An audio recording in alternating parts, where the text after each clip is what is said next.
President Shahabuddin Chuppu তার কিছু কুকীর্তির কথা মাননীয় স্পিকার হাউসের সামনে তুলে ধরছি। আমাদের দুর্ভাগ্য, এই দুর্নীতিবাজ, অপদার্থ, মিথ্যুক, গণহত্যার দোসর এখনো বাংলাদেশের রাষ্ট্রপতি। এখন তো চাইলেই বিএনপি রাষ্ট্রপতি পরিবর্তন করতে পারে সরকার, এবং আমরা বিশ্বাস করি বিএনপিতে সেই ধরনের যোগ্য আস্থাভাজন ব্যক্তি নিশ্চয়ই রয়েছেন।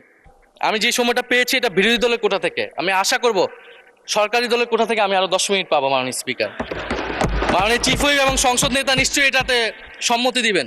ভেবেছিলাম শুরু করব অন্য বিষয় নিয়ে, কিন্তু আজকের অধিবেশনের দিনের আলোচনায় আমাদেরকে আরো বেশি অবাক করলেন মাননীয় অর্থমন্ত্রী। ফলে অর্থ সেক্টরের কিছু কথা, কিছু বক্তব্য দিয়ে আলোচনা শুরু করছি। আমরা যখনই ব্যাংকিং খাত বা অর্থ সেক্টরের আর্থিক খাতের কথা আসে, মাননীয় অর্থমন্ত্রী একটা বাক্যই বারবার বলেন যে বিএনপির সময়ে এরকম কোনো রেকর্ড নাই যে আর্থিক খাতে বিশৃঙ্খলা হয়েছে। উনি কিছুক্ষণ আগে অস্বীকার করলেন যে বাংলাদেশ ব্যাংকের গভর্নর একটা রাজনৈতিক নিয়োগ, তাদের দলের নির্বাচন কমিটির সদস্য, এবং তিনি এটা অস্বীকার করলেন। আমি মাননীয় স্পিকার টিআইবির একটা তথ্য আপনাদেরকে দিচ্ছি। বর্তমান সরকারি দলের যারা নির্বাচনের প্রার্থী হয়েছেন তাদের 59.41% ঋণগ্রস্ত, এবং যার বেশিরভাগ হচ্ছে সরকারি দলের। সংসদ সদস্যদের 11,000 কোটি টাকার বেশি ঋণ রয়েছে, যার অধিকাংশই সরকারি দলের। এদের অধিকাংশই ঋণ খেলাপি ছিলেন, নির্বাচনের আগে কিছু টাকা ঋণ দিয়ে পুনঃতফসিল করে নিয়েছেন। এবং বর্তমান যে বাংলাদেশ ব্যাংকের গভর্নর, তার স্পেশালিটিটা কি? তার স্পেশালিটি হচ্ছে এই ঋণ পুনঃতফসিল করা, এটাতে তিনি এক্সপার্ট। ফলে তাকে বাংলাদেশ ব্যাংকের গভর্নর কেন দেওয়া হয়েছে এটা খুব পরিষ্কার মাননীয় স্পিকার। এই যে হাজার হাজার কোটি টাকার ঋণ, সেই ঋণগুলো যাতে ঋণ পুনঃতফসিল করতে পারে সেই সুযোগ সুবিধাটা করে দেওয়ার জন্যই বাংলাদেশের ইতিহাসে প্রথমবারের মতো একজন ব্যবসায়ীকে বাংলাদেশ ব্যাংকের গভর্নর দেওয়া হয়েছে। ফলে জাতির সামনে এই জিনিসগুলো পরিষ্কার হয়েছে। এখন সামনের আর্থিক খাতে আরো নিয়োগ তারা কি বিবেচনায় দিবেন, এই জন্য আমরা তাদের উপর আর আস্থা রাখতে পারছি না। মাননীয় স্পিকার, রাষ্ট্রপতির উপর ধন্যবাদ জ্ঞাপন বক্তব্য। রাষ্ট্রপতির বক্তব্য আমি শুনিও নাই, পড়িও নাই, এবং সেই বক্তব্য দেওয়ার সুযোগ করে দেওয়াকে আমরা প্রত্যাখ্যান জানিয়েছিলাম। আমরা খুব স্পষ্টভাবে বলেছিলাম যে এই রাষ্ট্রপতির অপসারণ প্রয়োজন, তাকে গ্রেফতার করা প্রয়োজন। এই রাষ্ট্রপতির আর কোনো অধিকার নেই বঙ্গভবনে থাকার, এইখানে এসে বক্তব্য দেওয়ার। প্রেসিডেন্ট শাহাবুদ্দিন চুপ্পু তার কিছু কুকীর্তির কথা মাননীয় স্পিকার হাউসের সামনে তুলে ধরছি। তিনি দুদকের কমিশনার ছিলেন। তাকে দুদকের কমিশনারের করা হয়েছিল 3টে অ্যাসাইনমেন্ট দিয়ে। 1 নম্বর হচ্ছে খালেদা জিয়া এবং তারেক রহমানের বিরুদ্ধে দুর্নীতির অভিযোগের শাস্তি নিশ্চিত করা। 2 নম্বর পদ্মা সেতুর দুর্নীতির অভিযোগ থেকে আওয়ামী লীগকে ক্লিন শিট দেওয়া। 3 নম্বর ফখরুদ্দিন মঈনুদ্দিন সরকারের সময় শেখ হাসিনা সহ আওয়ামী লীগ নেতাদের বিরুদ্ধে হওয়া দুর্নীতির মামলাগুলোকে বাতিল করে দেওয়া। এমন একজন ব্যক্তিকে বিএনপি সরকার রাষ্ট্রপতি হিসেবে এখনো মেনে নিচ্ছে মাননীয় স্পিকার। আরেকটি ঘটনা বলি, 2009 সালে শেখ হাসিনার ক্যাঙ্গারু আদালতের নির্দেশে এই শাহাবুদ্দিন চুপ্পুর নেতৃত্বে 3 সদস্যের judicial inquiry commission on minority torture in 2001 করেছিল শেখ হাসিনার ক্যাঙ্গারু কোর্ট। এই প্রতিবেদন অনুসারে বিএনপির 26,000 বিএনপির নেতাকর্মীকে 2001 সালে ক্ষমতায় এসে কয়েক হাজার হিন্দুকে তারা হত্যা করেছে, এজন্য দায়ী করা হয়েছিল মাননীয় স্পিকার। এবং আওয়ামী লীগ এই রিপোর্ট দেশে বিদেশে এই রিপোর্ট ফেরি করে তারা নিজেদের এখানে ক্ষমতায় থাকাটাকে পাকাপোক্ত করেছিল। মাননীয় স্পিকার, এই রাষ্ট্রপতি চুপ্পু এস আলমের হাতে ইসলামী ব্যাংকে তুলে দেওয়ার কারিগর, 2 কোটি আমানতকারীকে পথে বসিয়েছিল। এবং জুলাই গণহত্যার সময় তার ভূমিকা, ফ্যাসিবাদের সাথে তার সংশ্লিষ্টতা সবকিছু আমরা জানি। আমাদের দুর্ভাগ্য, এই দুর্নীতিবাজ, অপদার্থ, মিথ্যুক, গণহত্যার দোসর এখনো বাংলাদেশের রাষ্ট্রপতি। একটা আলোচনা কয়েকবার এসেছে যে রাষ্ট্রপতির অধীনে কেন শপথ নিয়েছি আমরা বলতে এখানে ব্যক্তিগতভাবে আমার কথাই বলেছে, কারণ আমি এখানে শপথ নিয়েছিলাম। তো মাননীয় স্পিকার, সেই সময় প্রেক্ষাপট আর এখনকার প্রেক্ষাপট কি এক? জুলাই গণ অভ্যুত্থানের পরে, 5ই আগস্টের পরে আমাদের সামনে 2টা অপশন ছিল। আমরা বলেছিলাম জাতীয় সরকার করতে হবে, সেই জাতীয় সরকারের প্রস্তাব বিএনপি নাকচ করে দিয়েছে। আমাদের সামনে আরেকটা অপশন ছিল ক্ষমতা আর্মির হাতে তুলে দেওয়া। যদি আমরা সেই দিকে আগাতাম আজকে তারা এখানে বসতে পারতেন কিনা মাননীয় স্পিকার সেটা সন্দেহ আছে। দেশের স্বার্থে, দেশের স্থিতিশীলতার স্বার্থে আমরা সেই সময় সরকারে গিয়েছিলাম, আমরা শপথ নিয়েছিলাম, কিন্তু বৈষম্যবিরোধী ছাত্র আন্দোলন খুব স্পষ্টভাবে 2024 সালে কিন্তু এই রাষ্ট্রপতির অপসারণ চেয়েছিল। সেই সময় সাংবিধানিক ধারাবাহিকতার কথা বলে রাষ্ট্রপতির পক্ষে অবস্থান নিয়েছিল বিএনপির মহাসচিব মির্জা ফখরুল আলমগীর সাহেব, তিনি নিজেই কথা বলেছিলেন। ফলে এখন তো একটা নির্বাচিত সরকার মাননীয় স্পিকার, এখন তো চাইলেই বিএনপি রাষ্ট্রপতি পরিবর্তন করতে পারে সরকার, এবং আমরা বিশ্বাস করি বিএনপিতে সেই ধরনের যোগ্য আস্থাভাজন ব্যক্তি নিশ্চয়ই রয়েছেন। এবং সরকার দলের সদস্যরা অনেকে গৌরবের সাথে বলেছেন যে যেই রাষ্ট্রপতি জিয়াউর রহমানের বিরোধিতা করেছেন সেই রাষ্ট্রপতি এখন জিয়াউর রহমানের প্রশংসা করছে। মাননীয় স্পিকার, গাধাকে দিয়ে আপনি হাল চাষ করিয়ে এটার মধ্যে কোনো বাহাদুরি নাই, এটা আপনাদের দেউলিত্ব, সরকারের দেউলিয়াত্ব যে সরকার এখনো রাষ্ট্রপতি পরিবর্তন করতে পারছে না। মাননীয় স্পিকার, এই অধিবেশনের পুরোটা সময় জুড়ে আমরা সংস্কার, গণভোট, জুলাই সনদ, 72-এর সংবিধান নিয়ে অনেক কথা বলেছি। এবং একটা বিষয় আমার কাছে খুবই অদ্ভুত লেগেছে, কিছু মাননীয় সংসদ সদস্য তারা 72-এর সংবিধানকে 71-এর সাথে মিলিয়েছেন। মাননীয় স্পিকার, আমার জানা নেই আসলে তারা কোন বিবেচনা থেকে এটি মিলিয়েছেন। এটা তো সবসময় আওয়ামী লীগ মিলিয়েছে মাননীয় স্পিকার। তারা 72-এর সংবিধানকে 71-এর ফসল হিসেবে 71-এর চেতনার সাথে মিলিয়েছে। 72-এর মূলনীতিকে 71-এর মূলনীতি বলে 71-এর আদর্শ হিসেবে প্রচার করেছেন। আমরা তো সেটার বিরোধিতা করেছি মাননীয় স্পিকার সবসময়, এবং বিএনপির বহু নেতা এটার বিরোধিতা করেছে মাননীয় স্পিকার। 72-এর সংবিধানের ক্রিটিসিজম, সমালোচনা 72 সাল থেকেই বাংলাদেশে শুরু হয়েছিল। গত 16 বছর এই সমালোচনা তৈরি হয়েছিল। 72-এর সংবিধানের সমালোচনা মোটা দাগে 3টি। প্রথমত, এই সংবিধান স্বাধীন বাংলাদেশের নির্বাচিত প্রতিনিধিরা প্রণয়ন করে নাই। আমি সরকারি দলের মাননীয় সংসদ সদস্য ব্যারিস্টার নওশাদ জমির সাহেবের সাথে, ওনার সাথে আমি সহমত পোষণ করে বলতে চাই, একটা স্বাধীন দেশের শাসনতন্ত্র রচনা করার অধিকার, সুযোগ সেই দেশের নির্বাচিত প্রতিনিধিদের হওয়া উচিত। 72-এর সংবিধান রচনা করেছিল যারা 70-এর নির্বাচনে আইয়ুব খানের এলএফের অধীনে যারা নির্বাচিত হয়েছিল পাকিস্তানের শাসনতন্ত্র রচনা করার জন্য মাননীয় স্পিকার। দ্বিতীয়ত, এই 72-এর সংবিধান ইনহেরেন্টলি এটা একটা আনডেমোক্রেটিক কনস্টিটিউশন। একজন ব্যক্তির হাতে সকল ক্ষমতা অর্পণ করা হয়েছিল মাননীয় স্পিকার। সেই সময় শেখ মুজিবকে সামনে রেখে এই সংবিধান তৈরি করা হয়েছিল। একজন ব্যক্তির হাতে সংসদের ক্ষমতা, নির্বাহী বিভাগের ক্ষমতা, এমনকি বিচার বিভাগের ক্ষমতাও নানা কায়দা করে তার হাতে তুলে দেওয়া হয়েছিল মাননীয় স্পিকার। ফলে স্বৈরতন্ত্রের বীজ কিন্তু সেই 72-এর সংবিধান থেকে বাংলাদেশে শুরু হয়েছিল। এবং সবচেয়ে ইম্পর্টেন্ট, এই সংবিধান হচ্ছে মুজিববাদী আদর্শ দ্বারা রচিত হয়েছিল মাননীয় স্পিকার। 71-এর আদর্শ কিন্তু চার নীতি ছিল না মাননীয় স্পিকার। 71-এর আদর্শ ছিল সাম্য, মানবিক মর্যাদা, সামাজিক ন্যায় বিচার। 72-এর সংবিধানে এসে বলা হলো জাতীয়তাবাদ, বাঙালি জাতীয়তাবাদ, ধর্মনিরপেক্ষত্ব, গণতন্ত্র এবং সমাজতন্ত্র, এবং এটার বিরুদ্ধে বিদ্রোহ করেছিলেন মেজর জিয়াউর রহমান। মাননীয় স্পিকার, আজকে বিএনপি তার ফান্ডামেন্টাল জায়গা থেকে সরে যাচ্ছে মাননীয় স্পিকার। শুধু জামাত ইসলাম 72-এর বিরোধিতা করেছে বলে কি বিএনপি এখন আওয়ামী লীগের পজিশনে চলে গিয়েছে? আমাদের জানা নেই মাননীয় স্পিকার। 72-এর সংবিধানের বিরোধিতা করেছেন বদরুদ্দিন উমর, 72-এর সংবিধানের বিরোধিতা করেছেন মাওলানা ভাসানী, 72-এর সংবিধানের বিরোধিতা করেছেন কমরেড মুজাফফর আহমেদ, 72-এর সংবিধানের বিরোধিতা শত শত মুক্তিযোদ্ধারা করেছেন মাননীয় স্পিকার। ফলে এই 72-এর সংবিধানকে বাতিল করার একটা সুযোগ আমাদের এসেছিল 1975 সালের সিপাহী জনতার বিপ্লবের মধ্য দিয়ে। জিয়াউর রহমানের এটা একটা ঐতিহাসিক ভুল বলবো মাননীয় স্পিকার, তার প্রতি সম্মান রেখে, যে আমরা সেই সময় সেই অপরচুনিটি মিস করেছি। আমরা একটা গণপরিষদ দিয়ে নতুন সংবিধান করতে পারি না, এবং এই অপরচুনিটি আমরা এই 2400 মিস করেছি এবং এখনো করতে যাচ্ছি মাননীয় স্পিকার। মাননীয় স্পিকার, 5ই আগস্টের পরে যখন সংস্কারের আলোচনা আসলো, বৈষম্যবিরোধী ছাত্র আন্দোলন তাদের পক্ষ থেকে আমরা বলেছিলাম আমরা নতুন সংবিধান চাই বা সংবিধান পুনর্লিখন চাই। বিএনপি বলেছিল তারা নির্বাচনের মাধ্যমে ক্ষমতায় যেতে চায়। ফলে 5ই আগস্টের পর থেকে রাস্তা দুটি আলাদা হয়ে গেছিল মাননীয় স্পিকার। তখন আমরা একটা মধ্যপন্থায় আসলাম যে আমরা সংস্কারে আসি। সেই জায়গা থেকে সংস্কার কমিশন ঐক্যমত, সেখানে আলোচনা হলো। এখন সাংবিধানিক সংস্কার পরিষদ করার কথা গণভোটে বলা হলো, এখন বিএনপি সেই জায়গা থেকে সরে গিয়েছে। এখন বিএনপি যদি সেই জায়গা থেকে সরে যায়, আমাদেরকে পূর্বের জায়গায় ফেরত যেতে হবে মাননীয় স্পিকার। সংবিধান পুনর্লেখনের দাবি আমাদেরকেও জানাতে হবে, তারা যদি 72-এর পক্ষে এরকম অটল অবস্থানে থাকে।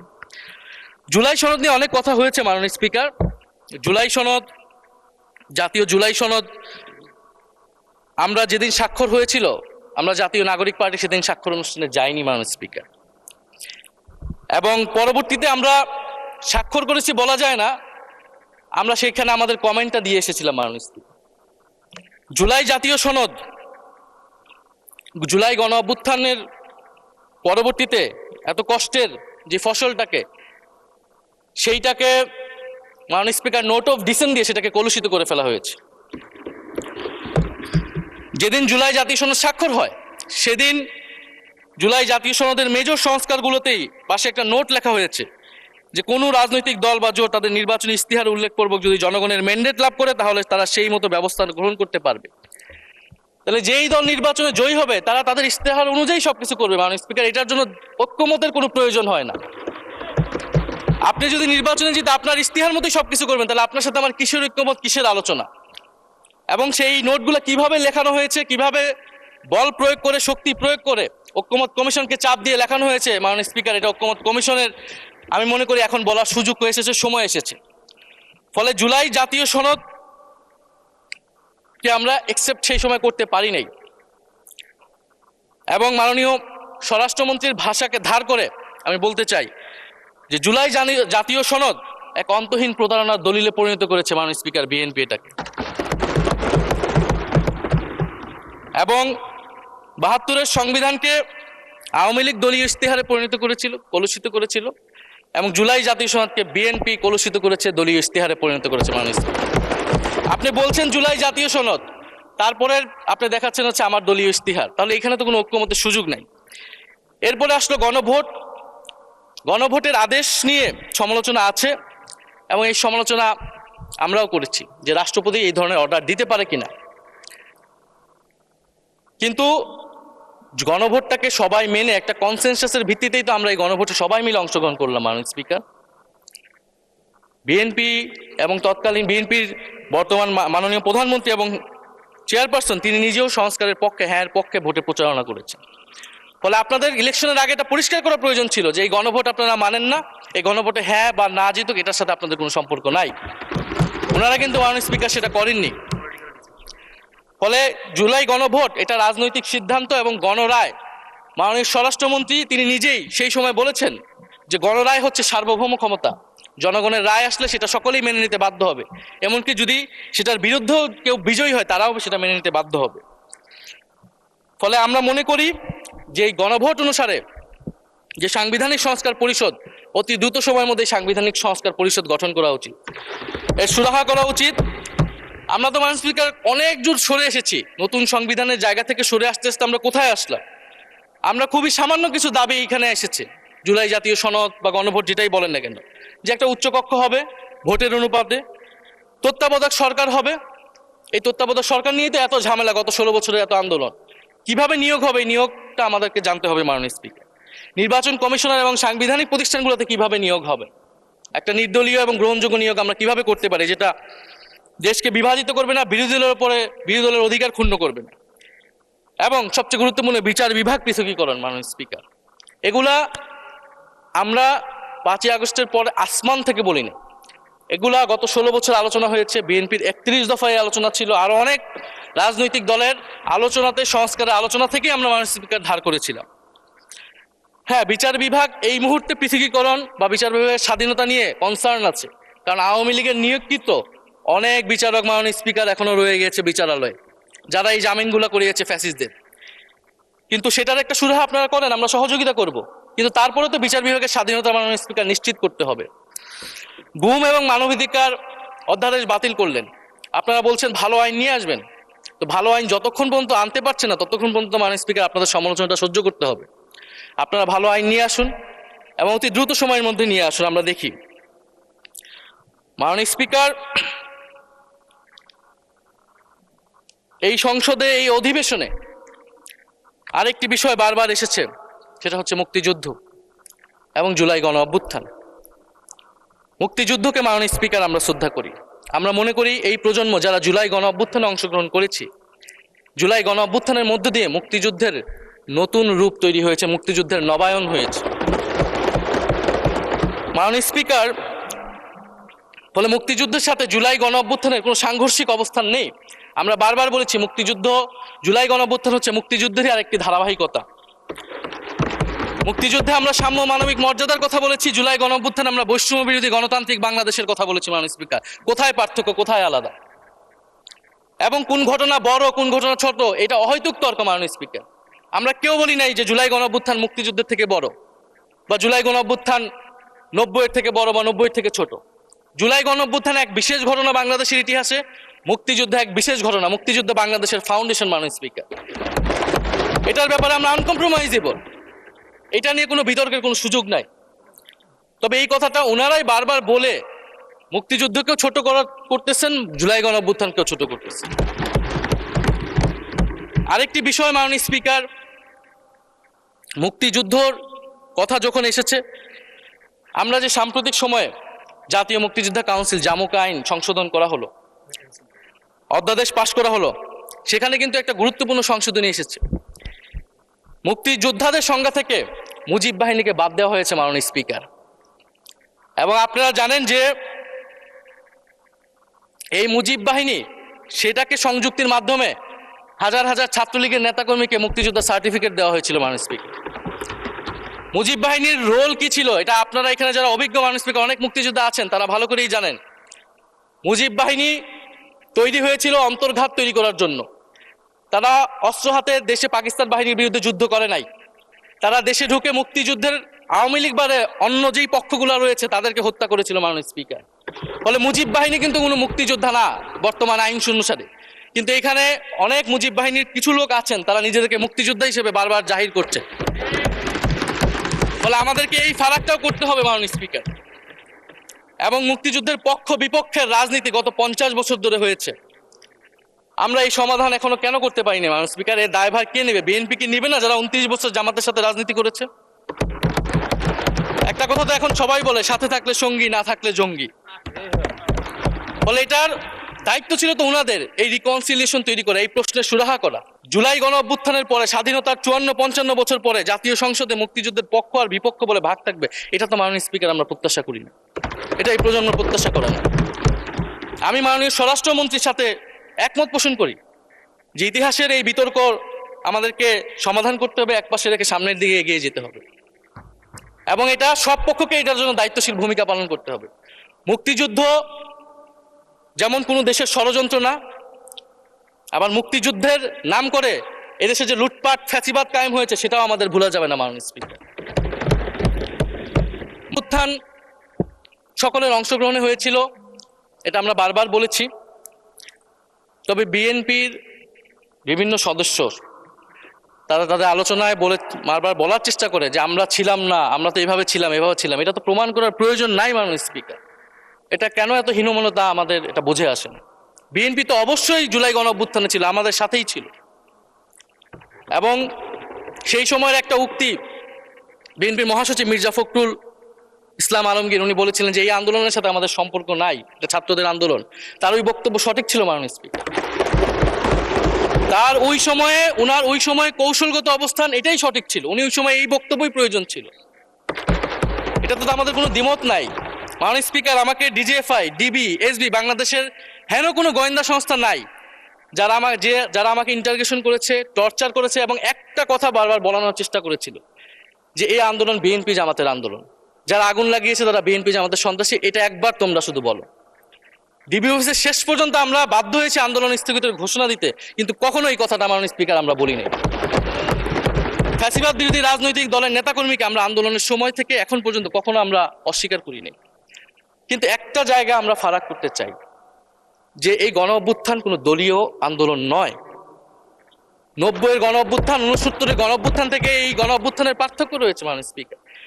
এই গণ অভ্যুত্থানে ফ্যাসিবাদ বিরোধী রাজনৈতিক দলের নেতাকর্মীরা নেতৃত্বে নয়, সামনে পিছনে ছিল মাননীয় স্পিকার, সামনে সাধারণ জনগণ ছিল, ছাত্ররা ছিল। ফলে সেই হিসেবেই এই গণ অভ্যুত্থানকে স্বীকৃতি দেওয়া উচিত। এখন যদি বলা হয় যে অমুকের নেতৃত্বে এই গণ অভ্যুত্থান হয়েছে, আমাদের লোকেরা এই গণ অভ্যুত্থান করেছে, এটা মাননীয় স্পিকার এই গণ অভ্যুত্থানের সাথে যারা সাধারণ মানুষ নেমেছিল, যারা শহীদ হয়েছে, তাদের সাথে মাননীয় স্পিকার বিশ্বাসঘাতকতা করা হবে। ফলে জুলাই গণ অভ্যুত্থানের সকলের অংশগ্রহণ ছিল। হ্যাঁ, আমাদের অনেক মত পার্থক্য, জুলাই গণ অভ্যুত্থানের পরে আমাদের রাস্তা আলাদা হয়ে গেছে আমরা মনে করি রাজনৈতিকভাবে, কিন্তু গণ অভ্যুত্থান আমরা একসাথেই করেছিলাম মাননীয় স্পিকার। এবং আমি দুইটা কোটেশন বলতে চাই মাননীয় স্পিকার। 7ই আগস্টে নয়াপল্টনের সমাবেশে জনাব তারেক রহমান ভার্চুয়ালি যুক্ত হয়ে বলেন, 1971 ছিল স্বাধীনতা অর্জনের আন্দোলন, আর 2024-এর আন্দোলন হলো সেই স্বাধীনতা ও সার্বভৌমত্ব রক্ষার আন্দোলন। এই আন্দোলনে অংশ নেওয়া প্রতিটি ছাত্র জনতা আজ থেকে নতুন দিনের মুক্তিযোদ্ধা। মাননীয় স্পিকার, মুক্তিযুদ্ধের সাথে আমরা তুলনা করছি এই জায়গা থেকে, কারণ আমাদের কাছে এটা প্রায় যুদ্ধ সময় একটা পরিস্থিতি ছিল। 6 আগস্ট বঙ্গভবনে আলোচনা শেষে ব্রিফিংয়ে মির্জা ফখরুল ইসলাম আলমগীর বলেন, ছাত্র জনতা বুকের রক্ত দিয়ে আমাদের নতুন এক সকাল উপহার দিয়েছে, বাংলাদেশ আজ দ্বিতীয়বার স্বাধীন হলো, এই স্বাধীনতা আমাদের রক্ত দিয়ে রক্ষা করতে হবে। মাননীয় স্পিকার, আমরাও বলি রক্ত দিয়ে রক্ষা করতে হবে। মাননীয় স্পিকার, আমাকে একটু সময় বাড়িয়ে দিবেন। আমি যে সময়টা পেয়েছি এটা বিরোধী দলের কোটা থেকে, আমি আশা করব সরকারি দলের কোটা থেকে আমি আরো 10 মিনিট পাবো। মাননীয় স্পিকার, মাননীয় চিফ হুইপ এবং সংসদ নেতা নিশ্চয়ই এটাতে সম্মতি দিবেন। মাননীয় স্পিকার, আমরা ভারত এবং পররাষ্ট্রনীতি নিয়ে কিছু কথা বলতে চাই। এই সরকার আসার পর একটা জিনিস বারবার আছে যে ভারতের সাথে সম্পর্ক উন্নয়ন, এবং মাননীয় পররাষ্ট্র মন্ত্রী যিনি আগের সরকারের নিরাপত্তা উপদেষ্টা, যার পদত্যাগ তৎকালীন বিএনপি চেয়েছিলেন, সেই পররাষ্ট্রমন্ত্রী ভারতে সফর করেছেন প্রথম, এবং তিনি যে বিবৃতি দিয়েছেন সেই বিবৃতিটা আমাদের কাছে স্পষ্ট না। আমরা কোন ভিত্তিতে ভারতের সাথে সম্পর্ক উন্নয়নের কথা বলছি? যেই ভিত্তিতে আওয়ামী লীগ উন্নয়নের কথা বলেছিল, সেই ভিত্তিতে ভারত বাংলাদেশকে 1971 সালের পর থেকে করদ রাজ্য পরিণত করার জন্য হেন চেষ্টা নেই যে করে নাই মাননীয় স্পিকার। সীমান্তে হত্যাকাণ্ড এখনো হচ্ছে, আমরা নদীর পানি হিস্সা পাচ্ছি না, এবং নতুন করে যেটা হচ্ছে যে বর্ডারে বাংলাদেশি বলে বিভিন্ন মানুষকে পুশ ইন করা হচ্ছে। 2025 সালে 2 মাসে 4000 মানুষকে বাংলাদেশে পুশ ইন করেছে ভারত, ইন্ডিয়ান এক্সপ্রেস অনুযায়ী। মাননীয় স্পিকার, এক ভয়ঙ্কর সংকট সামনের দিনে আমাদের দিকে কিন্তু আসতে যাচ্ছে। এবারে পশ্চিমবঙ্গের ইলেকশন হলো মাননীয় স্পিকার, নির্বাচনের কয়েকদিন আগে ভোটার তালিকা থেকে অন্তত 30 লক্ষ জীবিত ভোটারকে বাদ দেওয়া হয়েছে। এদের অধিকাংশ হচ্ছে মুসলিম এবং মতুয়া সম্প্রদায় মাননীয় স্পিকার। এবং NRC-CA তারা করেছে, বাংলাভাষী মুসলমানদেরকে তারা বাংলাদেশি বলে বিতাড়িত করছে এবং বাংলাদেশে পুশিং করার চেষ্টা করছে। এবং আমাদের যে ভারতের সাথে আগের সংকট রয়েছে, এবং গত 16 বছর যে ফ্যাসিজম ছিল, সেটাকে আঞ্চলিক এবং আন্তর্জাতিকভাবে আওয়ামী লীগকে স্পষ্টভাবে সমর্থন দিয়েছিল ভারত। এবং এখনো জুলাইয়ের গণহত্যাকারী খুনি শেখ হাসিনা, ওসমান হাদির হত্যাকারীরা সবাই ভারত তাদেরকে আশ্রয় দিয়েছে। ফলে ভারতের সাথে এই বিষয়গুলো নিয়ে আমাদের সরকার কি কথা বলেছে, এটা মাননীয় স্পিকার আমরা জানতে চাই। ভারতের সাথে সম্পর্ক আমরা উন্নয়ন করতে চাই, ভারত আমাদের প্রতিবেশী দেশ, কিন্তু মর্যাদার ভিত্তিতে, সাম্যের ভিত্তিতে এই সম্পর্ক হতে হবে মাননীয় স্পিকার। ভারত শুধু আওয়ামী লীগের সাথে সম্পর্ক তৈরি করে এই দেশকে নিয়ন্ত্রণ করার চেষ্টা করছে, সেই দিনকে সে কবর রচনা করতে হবে মাননীয় স্পিকার। ফলে এটা আমরা বুঝতে পারতেছি না ভারত বিএনপির সাথে বা বর্তমান সরকারের সাথে তার সম্পর্কের ভিত্তিটা কি, এবং বর্তমান সরকার আমার এই কথাগুলো যেগুলো আমি বললাম সেগুলো নিয়ে ভারতের সাথে কথা বলেছে কিনা মাননীয় স্পিকার। মাননীয় স্পিকার, দুর্নীতি নিয়ে অনেক কথা হয়, আমি ঋণ খেলাপির পরিসংখ্যানগুলো দিলাম, এবং নির্বাচনের বিধান অনুযায়ী ঋণ খেলাপি কেউ নির্বাচনে প্রার্থী হতে পারবে না, কিন্তু আমরা দেখলাম নির্বাচনের আগে কিছু টাকা পরিশোধ করে ঋণ পুনঃতফসিল করে তারা সংসদ সদস্যরা বেশি আসলেন মাননীয় স্পিকার। মাননীয় স্পিকার, আমি কিছু সংখ্যা বলছি। 1700 কোটি টাকা, 765 কোটি টাকা, 679 কোটি টাকা, 621 কোটি টাকা, 201 কোটি টাকা, 182 কোটি টাকা, 97 কোটি টাকা। মাননীয় স্পিকার, এগুলো আমাদের সংসদ সদস্য যারা তাদের ঋণ রয়েছে মাননীয় স্পিকার। এবার আমি নাম বললাম না, কিন্তু পরের সেশনে কিন্তু মাননীয় স্পিকার আমি নাম ধরেই কথা বলবো, এগুলা ফ্যাক্ট। এবং এখনো 2 জন আসতে পারে নাই এই কারণে। এখন দুর্নীতির বিরুদ্ধে তো যুদ্ধ ঘোষণা হয়েছে, এখন এই ঋণগুলো কবে বাংলাদেশের জনগণ ফেরত পাবে, বাংলাদেশের ব্যাংক ফেরত পাবে মাননীয় স্পিকার, এটা আমরা জানতে চাই। মাননীয় স্পিকার যদি সময় একটু বাড়িয়ে দেন। হ্যাঁ, মাননীয় সদস্য, আপনি আবেদন জানিয়েছিলেন, এর মধ্যে ট্রেজারি বেঞ্চের যে চিফ হুইপ আছেন, মাননীয় চিফ হুইপ, উনি আমাকে জানিয়েছেন উনার সময় 20 মিনিট বরাদ্দ ছিল, সেখান থেকে 5 মিনিট উনি কর্তন করে আপনাকে দিয়েছেন। তো আপনি 5 মিনিটের মধ্যে দয়া করে শেষ করবেন। থ্যাংক মাননীয় ইউ। স্পিকার, আর মাননীয় প্রধানমন্ত্রীর থেকে আরো 5 মিনিট আমি রিকোয়েস্ট করছি মাননীয় স্পিকার। আর যদি 5 মিনিটে শেষ করতে পারে আমি শেষ করে দিব, কোনো সমস্যা নেই। মাননীয় স্পিকার, ফলে আমরা দুর্নীতির কথা বলা হচ্ছে, 16 বছরে আওয়ামী লীগের যে দুর্নীতি, সেই দুর্নীতি থেকেও বড় হয়ে গেছে অন্তর্বর্তী সরকারের সময় ছাত্র সমন্বয়করা কি দুর্নীতি করেছে মাননীয় স্পিকার। ছাত্র সমন্বয়করা খুবই খারাপ, তারা মন্ত্রণালয়ে ঘুরেছে, দুর্নীতি করেছে, কিংস পার্টি করেছে। তো মাননীয় স্পিকার, গত আওয়ামী লীগের আমলে 16 বছরের দুর্নীতির বিচার ওনারা কিভাবে করবেন সেইটা মাননীয় স্পিকার ওনাদের বলা উচিত জনগণের সামনে। এবং আরো ভালো হয় যদি 2001 থেকে 6 সাল পর্যন্ত মাননীয় স্পিকার যে দুর্নীতির অভিযোগগুলো এসেছিল সেটারও একটা স্বচ্ছ তদন্ত মাননীয় স্পিকারের বর্তমান সরকার করে। দুর্নীতি কেউ না কেউ তো করেছে, কারা করেছে তাদের নাম বাংলাদেশের জনগণের সামনে উন্মুক্ত করা হোক, কারণ সেটার জন্যই তাদেরকে ভোগান্তি পোহাতে হয়েছে 1/11 ষড়যন্ত্রের মাধ্যমে। বর্তমান প্রধানমন্ত্রী, তাকেও কিন্তু দুর্নীতির মিথ্যা অভিযোগ দিয়ে মাননীয় স্পিকার তার বিরুদ্ধে মামলা করা হয়েছিল। মাননীয় স্পিকার, মাননীয় স্বরাষ্ট্রমন্ত্রীর দৃষ্টি আকর্ষণ করছে, একটু আইন শৃঙ্খলা নিয়ে কথা বলি।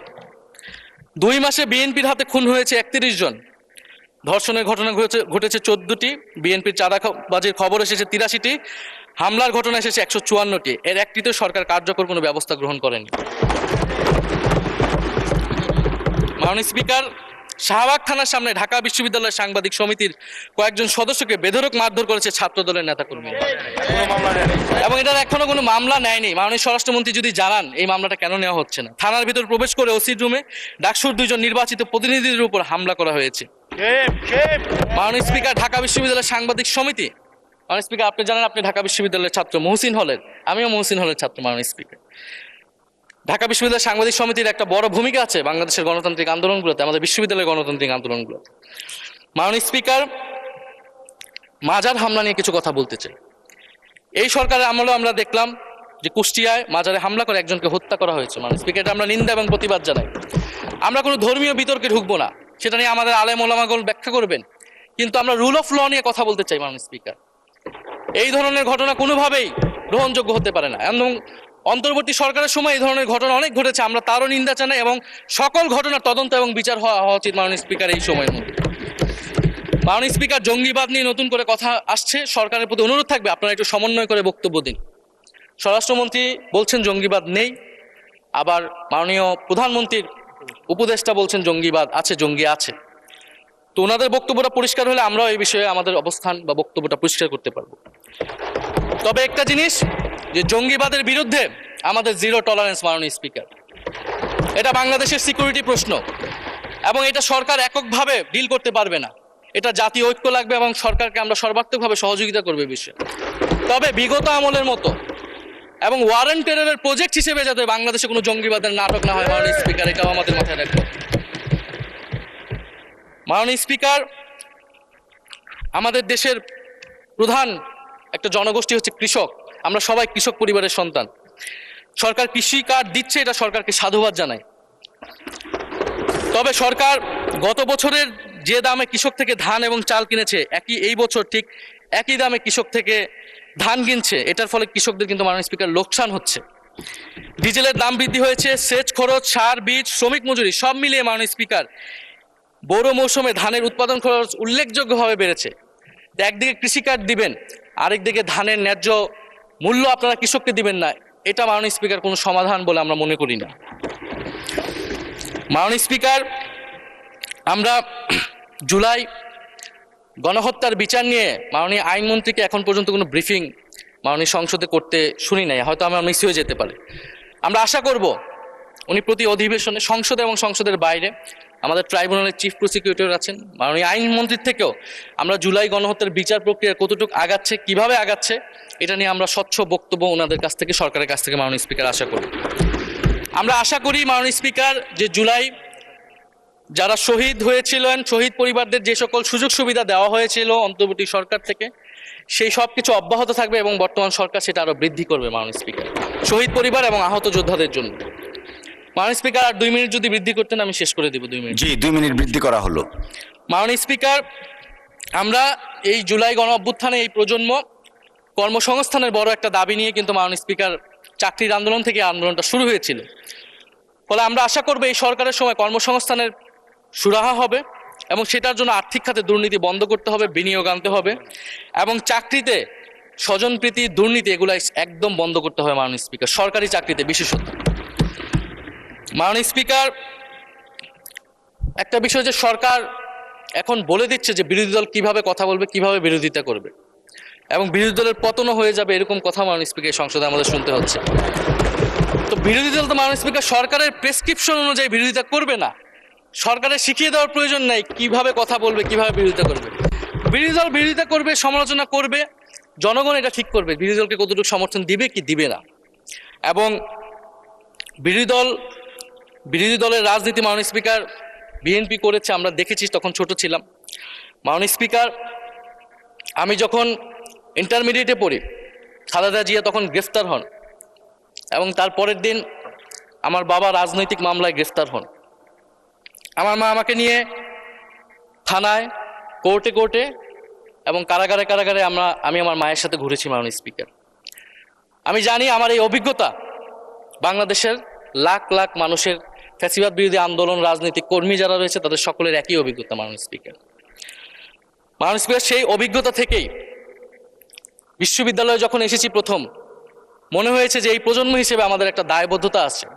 আমার সামনে একজন স্বৈর শাসক থাকবে, বাংলাদেশের একজন ছাত্র হিসেবে আমি এটা মেনে নিতে পারিনি মাননীয় স্পিকার প্রথম বর্ষ থেকে। সেই জায়গা থেকে কাজ করেছি জুলাই গণ অভ্যুত্থানে। মাননীয় স্পিকার, আমি আমার এলাকা নিয়ে শুধু শেষ করব, সবাই যেহেতু এলাকা নিয়ে কথা বলে প্রথম আসলে, আমি মাননীয় প্রধানমন্ত্রীর প্রতিবেশী, ঢাকা 17-এর প্রতিবেশী হচ্ছে ঢাকা 11 মাননীয় স্পিকার। সংসদে সরকার দল এবং বিরোধী দলের যেই পরিমাণ বৈষম্য, ঢাকা 17 এবং ঢাকা 11-এর একই পরিমাণ মাননীয় স্পিকার বৈষম্য। ফলে উনি যাতে এই বৈষম্য দূর করেন এবং ঢাকা 11-এর জন্য যদি মাননীয় সদস্য 2 মিনিট চেয়েছিলেন, শেষ হয়ে গেছে। আর 2 মিনিট দেওয়া হলো, 2 মিনিটের মধ্যে শেষ করে ফেলেন প্লিজ। স্পিকার, ধন্যবাদ আপনাকে। ফলে এই বৈষম্য উনি সংসদেও দূর করবেন, সংসদেও দূর হবে এবং আমার এলাকাও সেই উন্নয়ন কার্যক্রম হবে। ঢাকা 11 এই গণ অভ্যুত্থানের অন্যতম হটস্পট ছিল রামপুরা, বাড্ডা, ভাটারা এলাকা মাননীয় স্পিকার, যেখানে অনেক প্রাইভেট বিশ্ববিদ্যালয়, মাদ্রাসা, তারা সকলে এসে কিন্তু ফ্যাসিস্টদেরকে প্রতিহত করেছিল এবং এই অত্র এলাকার নানান সমস্যা। তো সরকারের জায়গা থেকে আমি আশা করব, আমি হয়তো অনেক সমালোচনা করতে পারি, অনেক ভুল ত্রুটি থাকতে পারে, যেহেতু নতুন এসেছি, কথা বলছি। তো সেই জায়গা থেকে যাতে আমার এলাকার প্রতি কোনো বিরূপ মনোভাব না থাকে, কোনো বৈষম্য যাতে না হয় মাননীয় স্পিকার। আপাতত ওনারা ওইখানকার যিনি পরাজিত প্রার্থী, তাদেরকে দিয়ে বিভিন্ন উন্নয়ন কার্যক্রম করছে প্রশাসক, এই সিটি কর্পোরেশনের প্রশাসক। তা আমার ক্রেডিটের দরকার নাই, কিন্তু উন্নয়ন হলেই মাননীয় স্পিকার চলবে। মাননীয় স্পিকার, আমি সর্বশেষ বলতে চাই, এই প্রথম অধিবেশনে বিশ্ববিদ্যালয় জীবনে ঢাকা বিশ্ববিদ্যালয়ের অনেক স্বপ্ন নিয়ে গিয়েছিলাম। প্রথম মাসে মাননীয় স্পিকার হতাশ হয়েছিলাম, যখন দেখেছি হলের সিস্টেম, যখন দেখেছি বিশ্ববিদ্যালয়ের সিস্টেম এবং এই সংসদে মাননীয় স্পিকার প্রথম অধিবেশনে আমি অনেক হতাশ হয়েছি। সরকারি দলের সদস্যরা যেভাবে স্তুতি করেছে, যেভাবে সংবিধান সংস্কার পরিষদকে বাতিল করে দেওয়া হয়েছে, যেভাবে গণভোটকে অস্বীকার করেছে, মাননীয় স্পিকার, আমি আশা করব আমাদের এই হতাশা অতি দ্রুতই শেষ হবে এবং আমরা যেই কমিটমেন্ট জনগণের কাছে করেছি সেই সকল প্রতিশ্রুতি আমরা রক্ষা করে সামনের দিকে এগিয়ে যেতে পারবো। মাননীয় স্পিকার, আপনাকে ধন্যবাদ, এই হাউসের সকলকে ধন্যবাদ মাননীয় স্পিকার।